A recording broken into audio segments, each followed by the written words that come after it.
Hola, soy Luis Antonio Luna Robles, estudiante de la Facultad de Farmacia. Este es un trabajo para la materia de microbiología médica. Hablaremos de la perspectiva histórica de la viruela en México. La viruela ha desempeñado un papel muy importante en la historia de la humanidad y sigue siendo una amenaza potencial a la salud pública. A pesar de la importancia histórica, aún es muy poco lo que sabemos de ella. Resulta difícil precisar el alcance de un brote de infección por el virus de la viruela, como consecuencia de una liberación accidental o deliberada. Pero mientras existan reservas del virus, el riesgo de liberación accidental no puede reducirse a cero. Abordaremos temas muy importantes como el surgimiento de la primera vacuna, la inoculación, la expedición de Javier Balmis y Joseph Salvani, el bioterrorismo y el riesgo de la reaparición de la viruela en México. Para poder saber más acerca de esta enfermedad, es necesario indagar en los antecedentes históricos. Se considera que durante el siglo XVI la viruela comienza a importarse desde Europa hacia el occidente. Como consecuencia de este acontecimiento, culturas indígenas, las cuales eran totalmente susceptibles, se vieron afectadas. La introducción de la viruela entre los mexicas se considera como un evento fundamental en la conquista de México. Dieron como resultado el colapso de los imperios azteca e inca. He aquí algunas imágenes representativas de lo que era la enfermedad en Europa. No fue hasta el año de 1520 cuando llegó a las playas de Zempoala, Veracruz, con Pánfilo de Narváez, un esclavo negro, enfermo de viruela llamado Francisco Eguía. Este se considera el primer caso de viruela en México y del cual se contagiaron los nativos, generándose la epidemia llamada Huitzilopochtli, que quiere decir la gran lepra o la gran erupción. Cronistas de la época describen que los cadáveres eran apilados en las calles y los sobrevivientes quedaban estigmatizados con marcas severas en la piel y con ceguera permanente en muchos de los sobrevivientes. He aquí algunas de las imágenes pertenecientes al Códice de Florentino, las cuales contenían ilustraciones, imágenes representativas de lo que era la enfermedad en aquellos tiempos.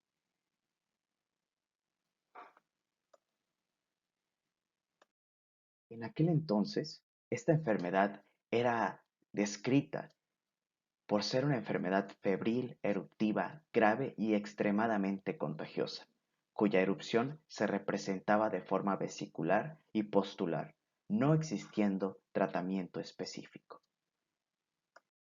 Entre sus características se encuentran que esta era exclusiva del ser humano, que no se conocía un reservorio animal o ambiental.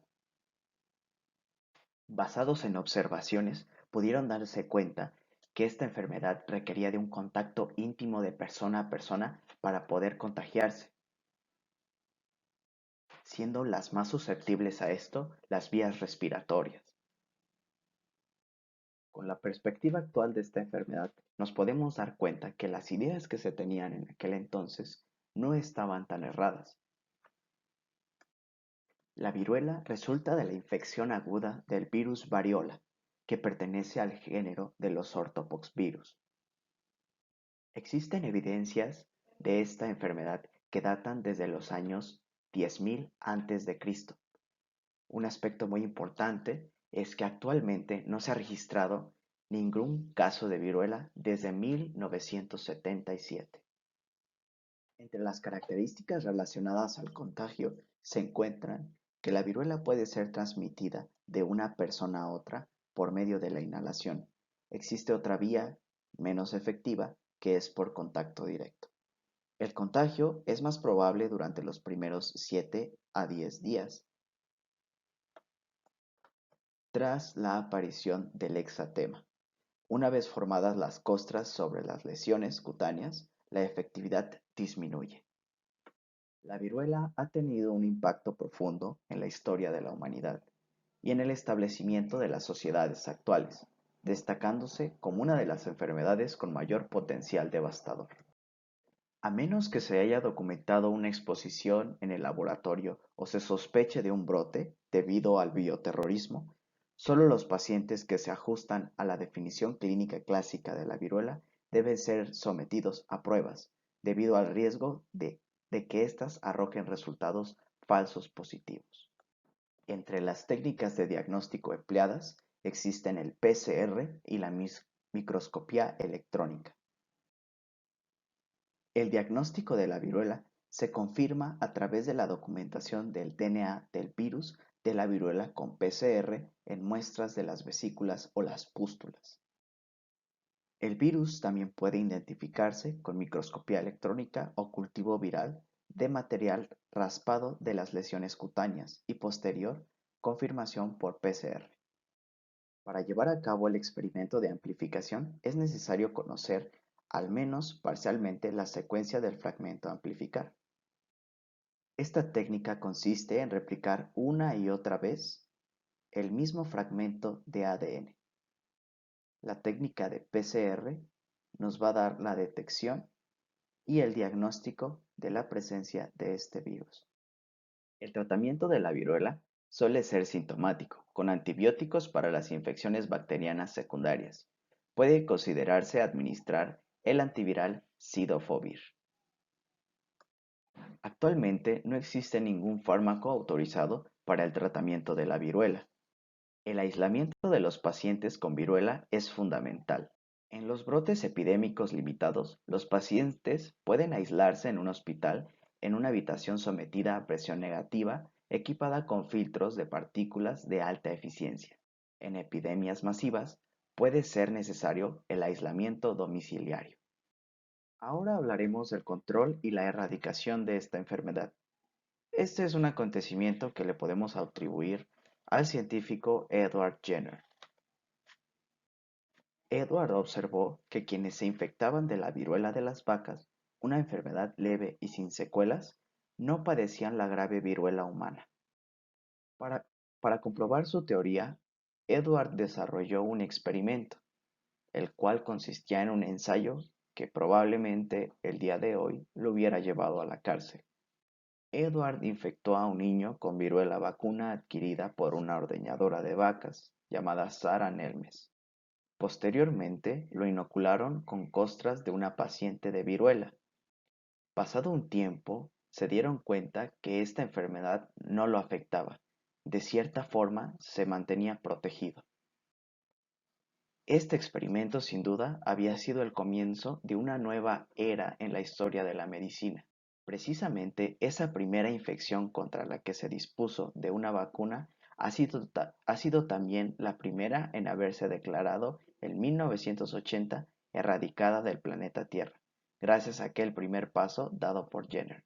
Apenas 7 años después de que Edward Jenner introdujera esta vacuna, la corona española organizó una expedición sanitaria con el objetivo de que las poblaciones de las entonces colonias españolas en América y Filipinas se beneficiaran del gran descubrimiento. Transcurrieron prácticamente 155 años desde el descubrimiento de Jenner y 150 la expedición de Francisco Javier Balmis para que México se librara del azote de la viruela. México fue uno de los primeros países latinoamericanos que logró la eliminación de la viruela sin utilizar la vacuna liofilizada y sin agujas bifurcadas. Con la descripción del último caso de viruela en el mundo, en 1977, el Instituto Nacional de Higiene en México cerró definitivamente sus instalaciones para la producción de la vacuna antivariolosa. A este acontecimiento se le conoce como el Gran Triunfo de la Humanidad. La reaparición de esta enfermedad está ligada a las amenazas del bioterrorismo.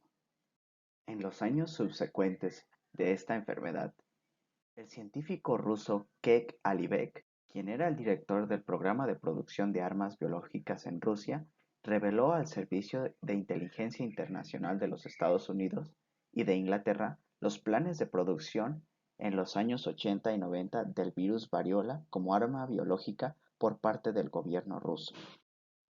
Esto ocurre a pesar de que Rusia y otros países participaron en la Convención de la Eliminación de Armas Biológicas en 1972. El tratado que resultó de dicha convención fue firmado por más de 100 países, incluyendo los Estados Unidos y la Unión Soviética. De la misma forma, el plan estratégico de muchos países, incluyendo México, consistió en la compra de la vacuna a compañías farmacéuticas que reiniciaron la producción de vacunas, así como el establecimiento de planes de respuesta a emergencias para el control de un posible ataque.